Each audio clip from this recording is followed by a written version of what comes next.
The casserole dish shattered on the church parking lot asphalt, green beans and chicken scattering across the white parking line as something violent had just happened. Because something violent had just happened. Denise Coleman stood frozen next to her car, her hands still shaped like they were holding something, staring at the door of New Hope Fellowship as it swung shut behind her. Nobody came out after her. Not Sharon, not Pastor Whitfield, not one of the 40 people inside who had eaten her cooking, cried on her shoulder, prayed with her hands wrapped around theirs for 11 years. The door just closed. The lock clicked. And Denise stood there in the September heat with shattered glass and spilt food at her feet, and she understood, in a way she couldn't yet put into words, that she had just been erased. Before we go back to how it started, hit that subscribe button right now, because what happens to Denise over the next several minutes will make you angry, and then it will make you cry. And then, if you stay to the end, it might just restore something in you that other people broke. Let's get into it. 3 months earlier, Denise Coleman had been the woman everyone came to. She ran the food pantry out of the church basement every Tuesday and Thursday, stocking shelves with her own money when donations fell short, driving groceries to shut-ins on her lunch break, and remembering which family had a diabetic kid who needed sugar-free options and which widow couldn't lift anything over 10 pounds because of her hip. She had joined New Hope Fellowship at 30, newly divorced, ashamed, certain that God had given up on her the same way her husband had. Pastor Ellis Whitfield had been the one to meet her in the fellowship hall that first Sunday, take both her hands in his, and tell her that the church was not a courtroom. It was a hospital, and hospitals don't turn away the wounded. She believed him. She built her whole life around believing him. 11 years later, Denise was 41, remarried to a quiet, steady man named Robert, who worked construction and came to the 8 a.m. service every week, even though he'd rather have slept in, because he saw what it meant to her. She had 2 teenagers, Malik and Aaliyah, both of whom had grown up in that church nursery, that youth group, that baptismal pool. New Hope wasn't just where she worshiped. It was the architecture of her entire adult identity. So when Sharon Betts called her on a Tuesday morning in June and said, "Denise, can we get coffee? Just us?" Denise didn't think anything of it. Sharon was her closest friend in the congregation, had been for 9 years, ever since they'd both volunteered for Vacation Bible School and bonded over burnt popcorn and screaming 6-year-olds. Sharon had held Denise's hand at her father's funeral. Denise had been in the hospital room when Sharon's second son was born. They met at a diner off Route 9. Sharon looked tired, Denise remembers thinking. Tired in a way that wasn't about sleep. "What's going on?" Denise asked, sliding into the booth. Sharon stirred her coffee for a long moment before she spoke. "There's some talk," she said, "about the pantry finances." Denise laughed, actually laughed, because it seemed so absurd. "What talk?" "Renee Ashford says the numbers don't match up. She says she went through the receipts with Deacon Price and there's a gap, almost $4,000 over the last year." The laugh died in Denise's throat. "A gap?" "That's what she's saying." "Sharon, I keep every receipt. I have a folder. I have 3 years of folders. You know how careful I am. You've watched me do the inventory yourself." "I know," Sharon said, but she wouldn't meet Denise's eyes when she said it. And that was the first crack, the first small fracture that Denise would only fully understand months later, looking back, wondering how she missed it. "I just wanted you to hear it from me before it got bigger." "Before what got bigger? Sharon, this is a lie. Whoever is saying this is lying." "I'm not saying it's true. I'm just saying it's being said." Denise didn't finish her coffee that morning. She drove straight to the church, found Deacon Price in his office, and asked him directly what was going on. Price, a heavy-set man in his 60s who had known Denise since she joined, wouldn't quite look up from his desk either. "There have been some questions raised," he said, "about the pantry account." "By who?" "It doesn't matter by who. What matters is making sure everything is above board." "Everything is above board, Deacon Price. I've never taken $1 from that account that wasn't for groceries. You can audit every receipt back to the day I started. Then you have nothing to worry about, he said, and smiled at her in a way that felt, for the first time in 11 years, like a closed door rather than an open one. Word moves fast in a church the size of New Hope. 200 and some members, a tight web of small groups and prayer chains, and group texts that exist, in theory, to lift each other. Denise found out how fast 3 days later, when she walked into her Wednesday night women's Bible study, and the room went quiet, the way a room goes quiet when everyone was just talking about the person who walked in. "Hey," she said, forcing a smile, taking her usual seat next to a woman named Carol. Carol shifted her Bible half an inch away from Denise. A small motion, almost nothing, except Denise saw it and felt it land somewhere behind her sternum. "We were just finishing up a prayer request," Carol said. "For what?" "For the church. For discernment. For leadership as they, look into some things." Denise sat through the rest of that study with her spine straight and her hands folded, and a fire building behind her ribs that she didn't yet have a name for. Nobody looked at her directly. Nobody asked her a single question. Not about her kids, not about her week, and not about anything the way they usually did. She was in the room and somehow also not in the room. A ghost sitting in a folding chair with her Bible open to a passage nobody was actually discussing anymore. It was the first of many rooms she would sit in over the following months, where she was present in body and invisible in every other way. And each time it happened, it cut a little deeper than the time before.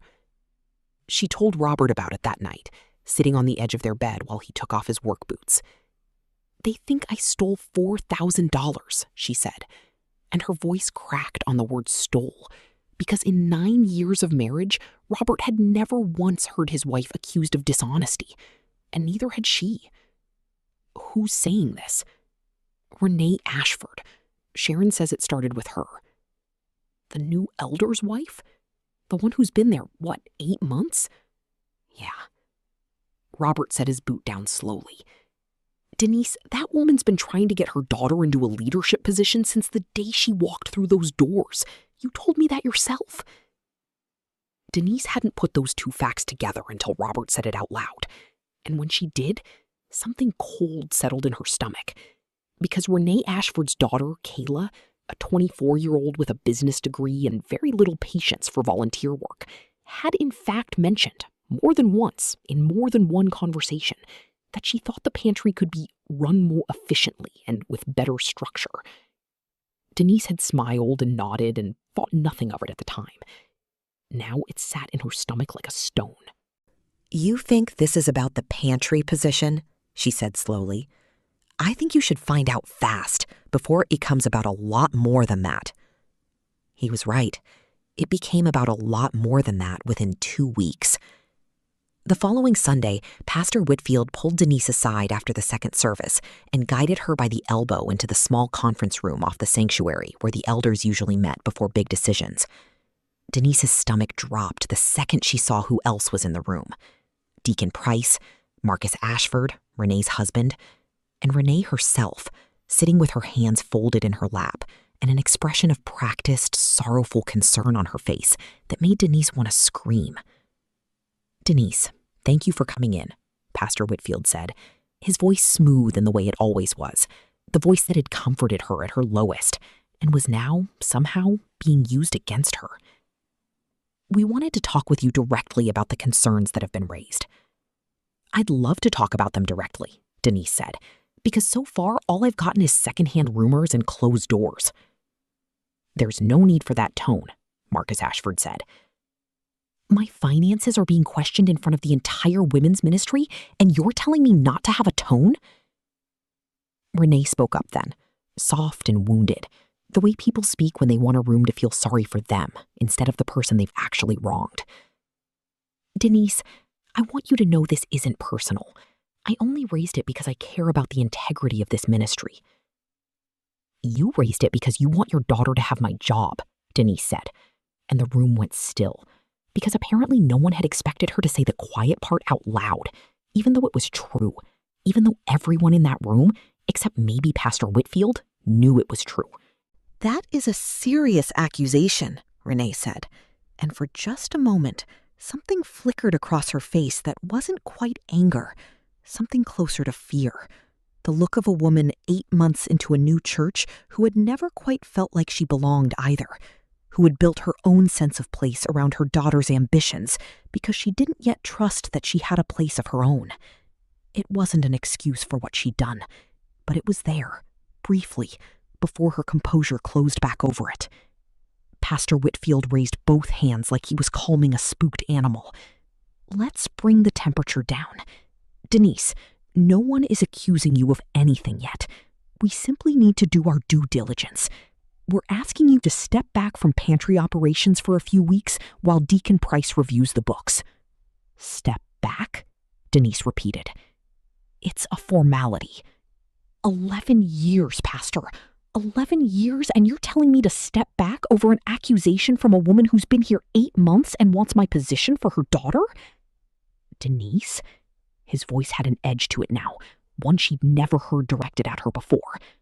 "I need you to trust the process." She looked around that room, at Marcus Ashford's crossed arms, at Renee's carefully arranged sadness, at Deacon Price studying his own hands, and she understood, with a sick lurch, that this had already been decided before she walked in. The meeting wasn't a conversation. It was a formality of a different kind. "Fine," she said, standing up so fast her chair scraped against the floor. "I'll step back, and I'll bring every receipt I have going back 3 years. And when this turns up nothing, I want a public apology in front of the entire congregation. Not a quiet little note in the bulletin, in front of everyone." Nobody answered her. She walked out of that room with her chin up and her hands shaking, and she made it all the way to her car before she let herself cry. The weeks that followed were the loneliest of Denise's adult life. She brought Deacon Price 3 years of meticulously organized receipts, bank statements, inventory logs, everything. And instead of a quick resolution, the review dragged on. 2 weeks became 4. 4 became 6. In the meantime, Denise was replaced at the pantry, temporarily, they said, by none other than Kayla Ashford, who took over on a Tuesday afternoon with a clipboard and a smile that made Denise's teeth hurt. Denise stopped being invited to things. The Wednesday night text chain that used to buzz with prayer requests and lunch plans went quiet whenever she texted into it, then stopped including her at all. She noticed she wasn't in a Facebook photo from a women's retreat she hadn't been told about.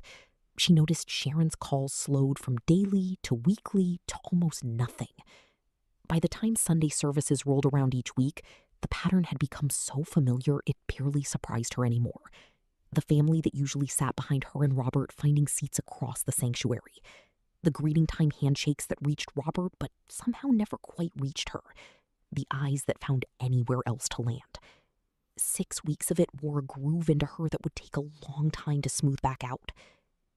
She confronted Sharon about it on a rainy Thursday in July, showing up at her house unannounced because Sharon had stopped answering texts asking to meet. "Why didn't you tell me about the retreat?" Denise asked the second Sharon opened the door.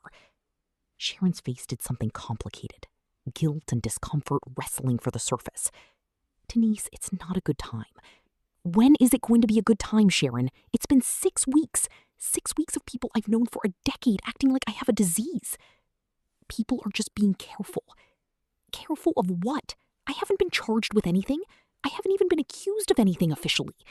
This is a witch hunt and everyone knows it, and everyone is just letting it happen because it's easier than standing up for me. That's not fair. None of this is fair."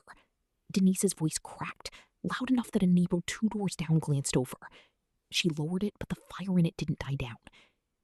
"You have known me for 9 years, Sharon. You held my hand when my father died. You were in the hospital room when Malik broke his arm. And now you can't even look me in the eye because Renee Ashford decided she wants my job for her daughter?" Sharon's eyes filled with tears, but they weren't the kind that made Denise feel less alone. They were the kind that made Denise feel like she was watching someone choose comfort over courage in real time. "It's complicated," Sharon said. "Marcus is on the elder board now.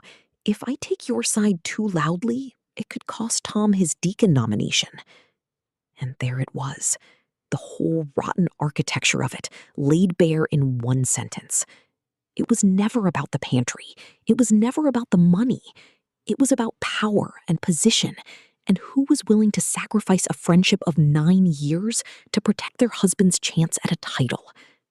Denise would come to understand, much later, that Sharon wasn't a villain so much as a woman caught in the same fear that gripped half the congregation, the fear of being the next one singled out if she chose the wrong side. That understanding would come. It did not come that night. "So you're choosing a deacon nomination over me?" Denise said quietly. "I'm not choosing anything. I just can't get in the middle of it."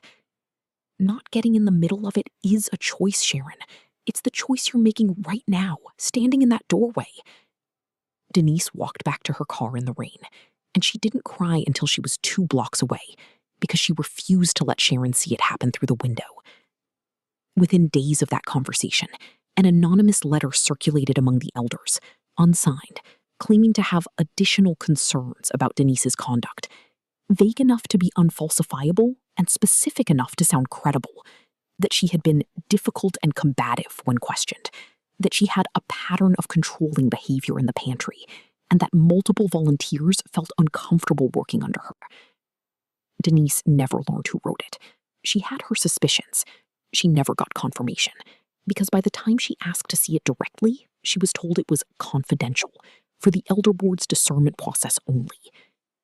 The formal meeting was set for the last Sunday in September, after the second service, in the main sanctuary rather than the small conference room, which Denise should have recognized immediately as a bad sign. You don't need the whole sanctuary for a quiet resolution. You need it for a spectacle. She and Robert arrived early. The elder board sat in a row of chairs set up at the front, facing outward toward the pews, where roughly 60 members of the congregation had gathered, more than Denise expected, word having apparently spread that something significant was going to happen. Pastor Whitfield stood at the pulpit, Deacon Price beside him with a manila folder in his hands, and Marcus and Renee Ashford seated with the other elders, Renee's expression carefully neutral now, no more performed sorrow, just cool composure, the look of someone who believes they've already won. "We're gathered today," Pastor Whitfield began, "to bring resolution to a matter that has weighed on our church family for some months." Church family.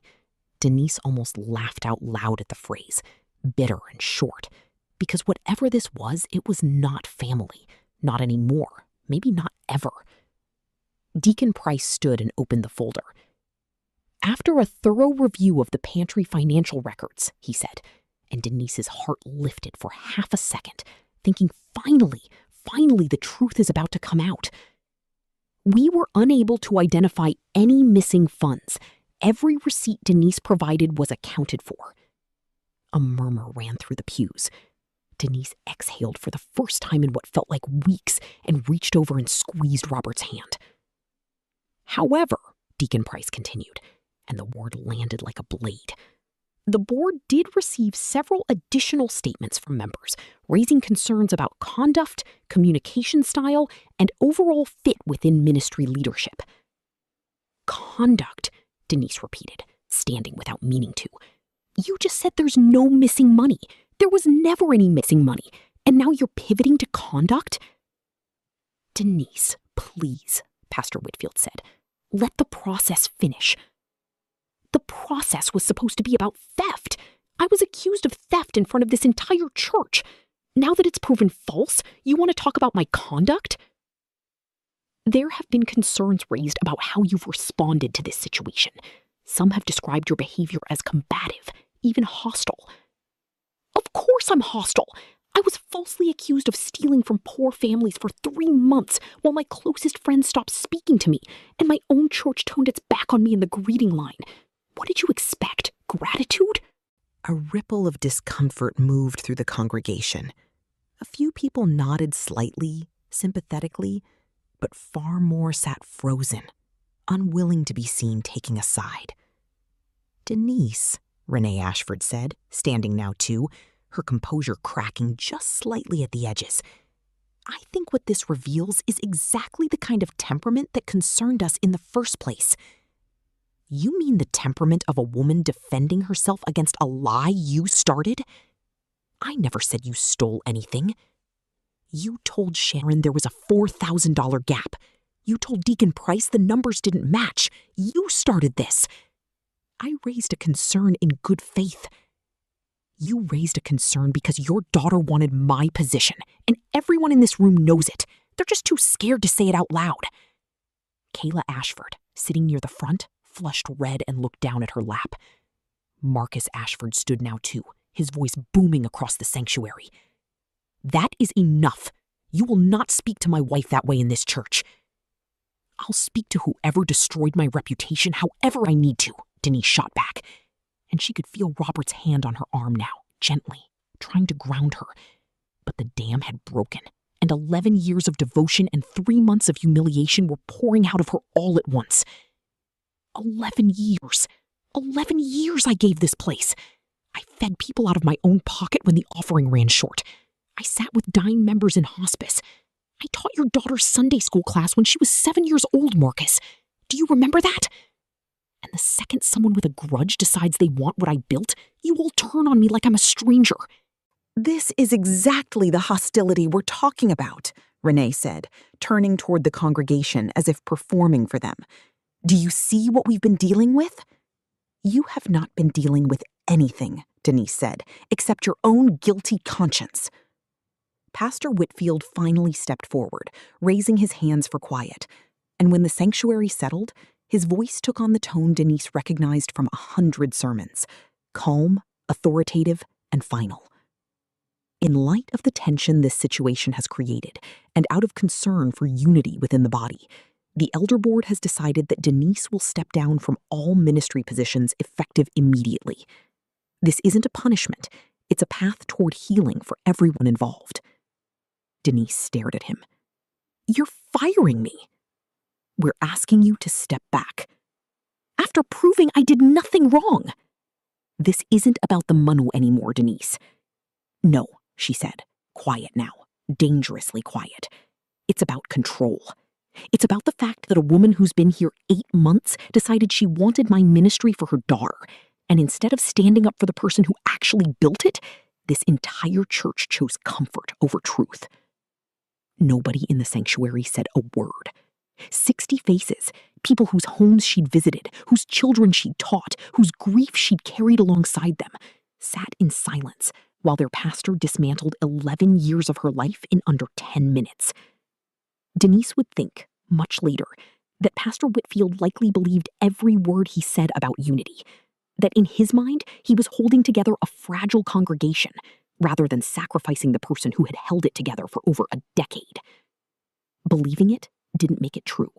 It just made the betrayal quieter, harder to point to, easier for everyone involved to live with afterwards.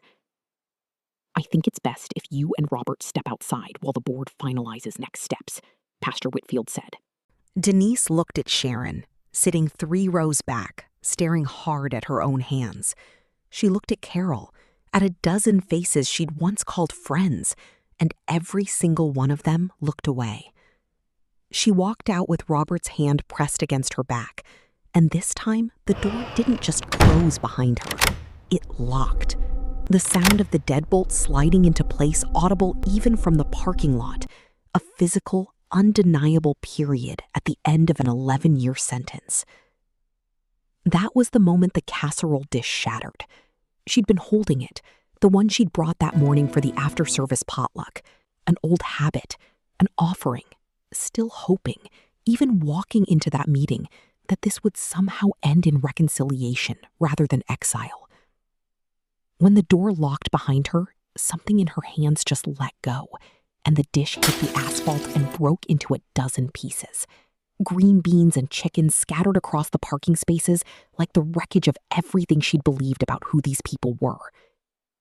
If you're still with us, comment below and tell us if you've ever been betrayed by people who called themselves family, because this is exactly where Denise's story could have ended, bitter, alone, and done with church forever. But it didn't end there, and if you want to see what God does next, this is the moment to stay. because the rest of this story is the reason we're telling it at all. The weeks after that Sunday were the darkest Denise had ever lived through, darker even than her divorce, because at least then she'd had somewhere to run to. Now the place she'd run to for 11 years was the very thing that had wounded her. She stopped attending anywhere. She stopped opening her Bible some mornings, not out of rebellion, but because the sight of the leather cover made her chest tighten with an anger she didn't know what to do with. Robert watched her move through the house like a ghost for 2 weeks, barely eating, snapping at the kids over nothing, and staring at her phone for hours without texting anyone, because there was no one left to text.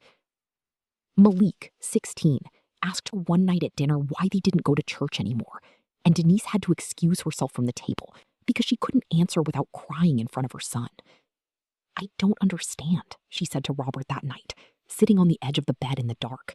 "I gave everything to that place, everything, and they just erased me, like I never mattered." "You mattered to the people who actually knew you," Robert said. "The problem was never you. It was them. Then why does it feel like God abandoned me too? Why did he let this happen if he was supposed to be protecting me?" Robert didn't have an answer for that, and to his credit, he didn't pretend to. He just held her while she cried, the kind of crying that comes from somewhere ancient. Grief not just for a friendship or a position, but for an entire identity she'd spent a decade constructing on a foundation that turned out to be sand. 3 weeks into her exile, Denise had what she would later describe as her lowest night. She sat alone in her car in a grocery store parking lot at 11 p.m., unable to explain to herself why she was there, except that she couldn't be in the house, couldn't be around anyone who might ask her how she was doing. And she screamed, just screamed alone, windows up, until her throat was raw. And then she cried until there was nothing left. And then, in the silence after, she said something out loud that she'd been afraid to say for weeks.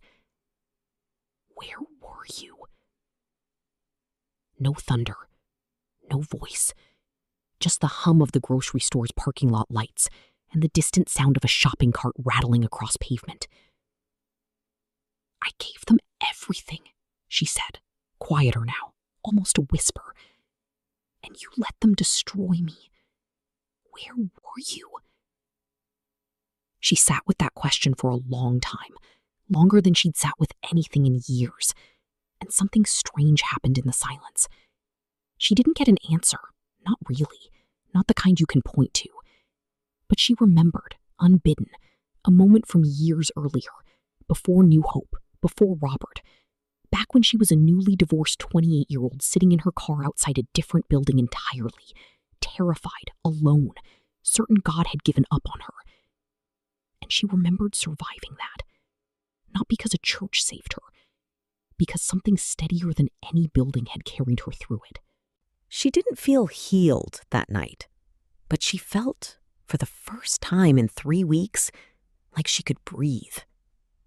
The turning point, the real one, came about 10 days later, in the least likely place. Denise had started going to a laundromat 2 towns over on Saturday mornings, partly because their dryer had broken, and partly, she admitted to herself only much later, because it was somewhere no one from New Hope would ever see her, somewhere she didn't have to perform being fine. An older woman sat 2 machines down, folding towels with slow, arthritic hands, and after a while she looked over at Denise, who'd been staring blankly at a spinning dryer for a solid 10 minutes without moving. "You look like you're carrying something heavy," the woman said. Her name, Denise would learn, was Miss Odessa, 78 years old, widowed, no church affiliation the woman ever mentioned. Denise almost brushed it off, the way you do with strangers. But something about the woman's face, plain, unhurried, asking nothing in return, made her answer honestly for the first time in weeks. "I used to belong to a church," she said. "For 11 years. They turned on me over a lie, accused me of stealing, proved it wasn't true, and then found a different reason to push me out anyway." Miss Odessa nodded slowly, not shocked, not performing sympathy, just listening. Churches are made of people, baby. And people are the same everywhere you find them. Church or no church. Some good, some scared, most just trying to protect themselves and calling it something holier. I don't know if I believe in any of it anymore, Denise admitted. The whole thing. I don't know if I trust God or if I ever trusted the building and the people and just called it God because it was easier. That's a good question to sit with, Miss Odessa said. But let me ask you something. Did those folks who turned on you, did they love you? Or did they love what you did for them? Denise didn't answer right away. Because there's a difference, Miss Odessa continued, folding another towel with unhurried precision. God's love was never supposed to come with a signature from a deacon board. If it takes a vote to decide whether you're loved, baby, that was never God's love to begin with. That's just people playing God, and people are terrible at it. Then how do I know the difference between them and him? Miss Odessa smiled, the first real warmth Denise had felt directed at her in months. God don't lock doors behind you, baby. He doesn't need a meeting to decide if you belong. You'll know the difference because one of them makes you smaller, and the other one's been waiting for you to remember you were never small to begin with. Denise thought about that sentence for days. She turned it over while she cooked dinner, while she drove the kids to practice, while she lay awake at 2 a.m. One of them makes you smaller. New Hope had made her smaller, piece by piece, meeting by meeting, silence by silence, until she'd stood in a parking lot with a broken casserole dish feeling like she didn't matter at all. But something else, something underneath all of it, hadn't gotten smaller. It had just been waiting, quietly, for her to stop mistaking the wound for the source. It took Denise another month before she could walk into a church building again, any church building, without her chest tightening. Sharon reached out exactly once during that time, a single text that read, "Hope you're doing okay. Miss you." Denise stared at it for a long time and didn't answer. Not out of cruelty, but because she genuinely didn't know what there was to say to someone who had chosen silence for 3 months and only found her voice once the silence had already done its damage. Robert found the new church, actually, a smaller congregation about 20 minutes from their house, no more than 60 members, meeting in a converted warehouse with folding chairs and a coffee station that ran out of creamer most Sundays. He'd heard about it from a coworker and mentioned it gently one Tuesday night, not pushing, just planting the seed. "No pressure," he said. "I just thought maybe a fresh start, somewhere nobody knows the story yet." Denise almost said no. The thought of walking into another sanctuary, sitting in another pew, trusting another set of strangers with any piece of herself again felt unbearable. But something Miss Odessa said kept circling back to her. One of them makes you smaller, and the other one's been waiting. She decided to test it cautiously, the way you test ice you're not sure will hold your weight. The first Sunday at Cornerstone Fellowship, nobody knew her name. Nobody asked her to lead anything. A young pastor named David Reyes preached a sermon on the story of Joseph, sold into slavery by his own brothers, the very people who should have protected him, and how that betrayal became, decades later, the exact path through which an entire nation survived a famine.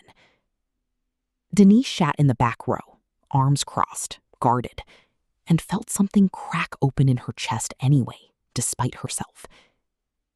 After the service, an older man named Deacon Turner approached her, not with performed sympathy, just genuine warmth. "Haven't seen you before. I'm Deacon Turner. Welcome." "Denise," she said, bracing slightly, waiting for the follow-up question, the one that always came eventually at New Hope, the subtle probing about what ministries she'd be interested in joining and what gifts she could contribute. "Well, Denise, we're glad you're here," Deacon Turner said. And then, remarkably, he just walked away to greet the next visitor. She sat in her car afterwards for 10 minutes, stunned by how strange it felt to be welcomed without an agenda attached. It took her 6 months to volunteer for anything at Cornerstone, and when she finally did, It was small, helping stock a donation closet for families in transitional housing. Nothing with a title, nothing with recognition. She did it quietly, without announcing it to anyone, without needing anyone to see her doing it. And for the first time in a very long time, service felt like worship again, instead of currency she was spending to earn her place in a room. 9 months after the parking lot, Denise ran into Carol from her old Bible study at a grocery store. Carol looked startled, then guilty, the way people look when they're caught having done nothing wrong except by omission. "Denise," Carol said, "I've thought about you. I should have said something back then. I'm sorry." Denise studied her for a moment, feeling for the anger that used to live right under her skin, and found to her own surprise that it had quieted into something closer to grief than rage. "I appreciate you saying that," she said, and meant it, though she didn't offer to catch up over coffee, didn't reopen a door that had already served its purpose in closing. The bigger test came a year later, almost to the day, when Sharon showed up unannounced at Denise's front door on a Saturday afternoon. Denise almost didn't answer.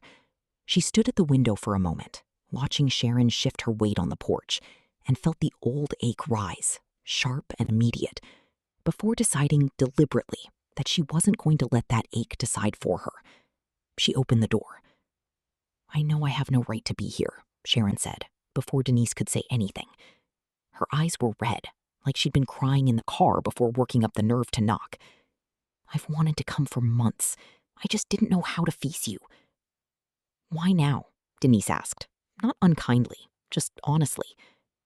"Kayla quit the pantry 3 months ago. Turns out running it takes a lot more than a business degree and a clipboard." A small, tired laugh escaped Sharon, humorless. "And Renee and Marcus left the church shortly after, with some conflict with Pastor Whitfield over budget control.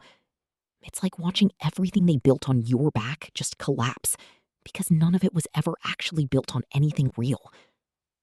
Denise felt no satisfaction hearing that, which surprised her. She'd expected, if this moment ever came, to feel vindicated. Instead, she just felt tired, the particular exhaustion of watching the same wound reopen from a slightly different angle. "I should have stood up for you," Sharon said, tears coming freely now. "I told myself I was protecting my family, protecting Tom's nomination. But really, I was just protecting myself. I was scared, and I let you carry the whole thing alone. And I am so sorry, Denise. I don't expect you to forgive me. I just needed you to know that I know." Denise stood in the doorway for a long moment, the autumn air cool against her arms, and thought about Miss Odessa, about Smaller, and about waiting, about 9 years of friendship, and the 2 seconds it had taken Sharon to choose silence over her. "I forgive you," Denise said finally, and felt the truth of it settle in her chest as she said it. Not manufactured, not performed for anyone's benefit. Real. But I'm not going back to who I was before this happened. I'm not going to build my worth around being needed by people who only show up when it's convenient. "I understand," Sharon said. "I hope you do, because the version of me that would have forgiven you instantly and slid right back into old patterns, that version of me doesn't exist anymore. I'm grateful for that, actually. It took losing everything to find her." Sharon nodded, wiped her face, and after a moment asked, quietly, "Do you think you'll ever go back? To New Hope, I mean?" Denise thought about the question honestly before answering. "No," she said. "Not because I'm still angry, because I finally understand the difference between the people who claim to represent God and God himself. I spent 11 years confusing the two. I'm not confused anymore." 2 years after the parking lot, Denise stood in front of a small group of women in the fellowship hall at Cornerstone, not because anyone had assigned her the role, but because Pastor Reyes had asked her, gently, if she'd be willing to share her testimony with a group of women going through their own church hurt. A small ministry Cornerstone had started specifically for people who'd been wounded by institutions that were supposed to protect them. She'd said no the first 3 times he asked. The 4th time, something in her finally said yes. She stood in front of 11 women, ranging from 23 to 61, all carrying some version of the same wound: betrayal dressed up as discernment, and exile dressed up as unity. And she told them everything.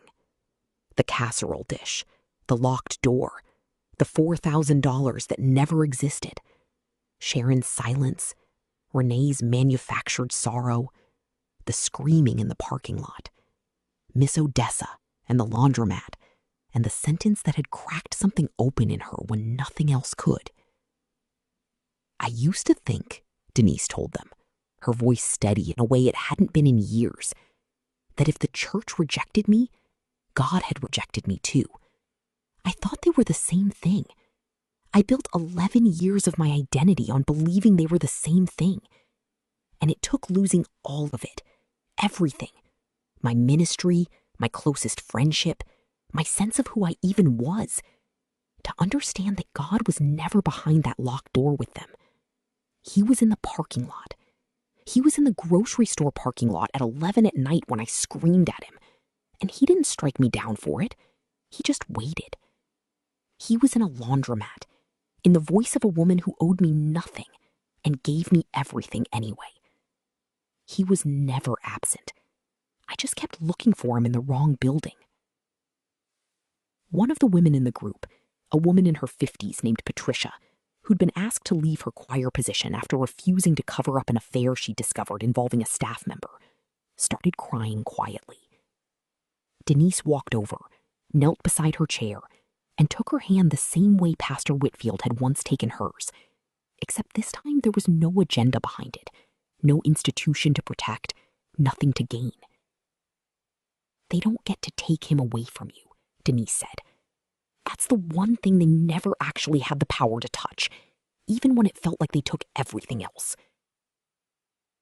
After the group ended, as women filed out hugging each other, exchanging numbers, promising to check in during the week, Denise stood alone for a moment in the fellowship hall, and she thought about the version of herself sitting in that parking lot 2 years earlier, holding shattered glass and spilt green beans, certain her whole life had just ended.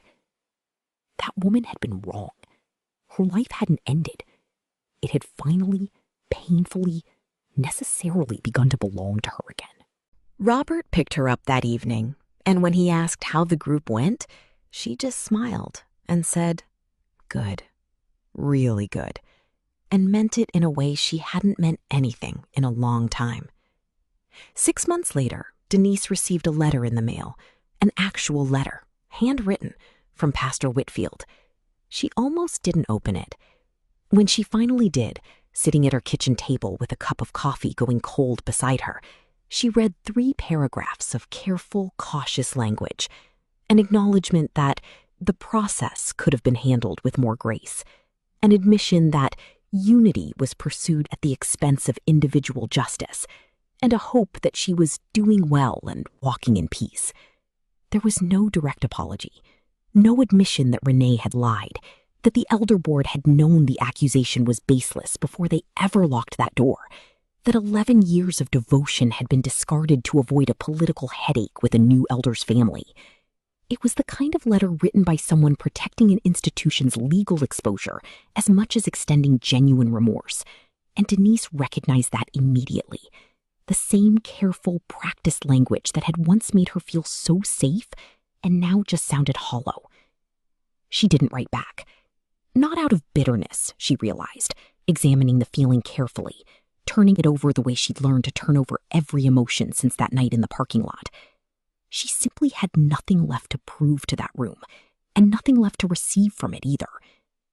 She folded the letter, placed it in a drawer, and went outside to help Aaliyah practice free throws in the driveway, the autumn light gold and ordinary and completely, blessedly hers. Denise still thinks about New Hope sometimes, mostly with something closer to sorrow than anger now. Sorrow for a community that had so much capacity for love and chose fear instead.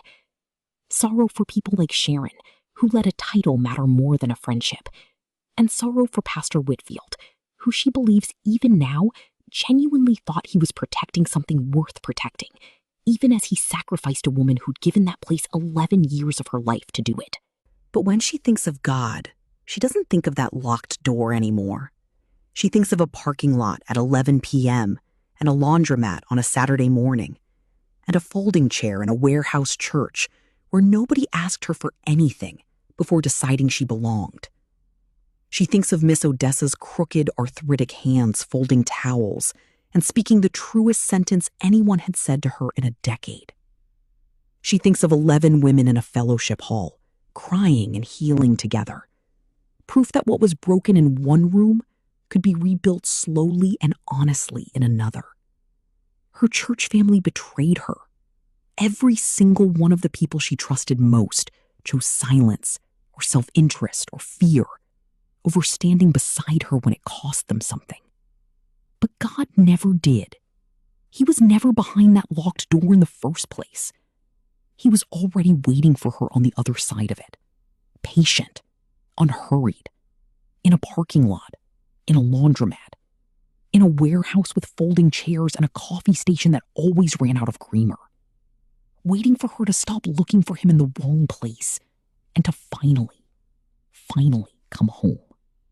If Denise's story moved you even a little, do 3 things right now before you scroll away. Like this video, because it helps more people who need to hear this find it. Subscribe, because we tell stories like this every single week. Stories about betrayal and faith and the difference between the two. And comment below. Tell us which part hit you the hardest. The parking lot, the laundromat, or the letter she never answered. Because we read every single one.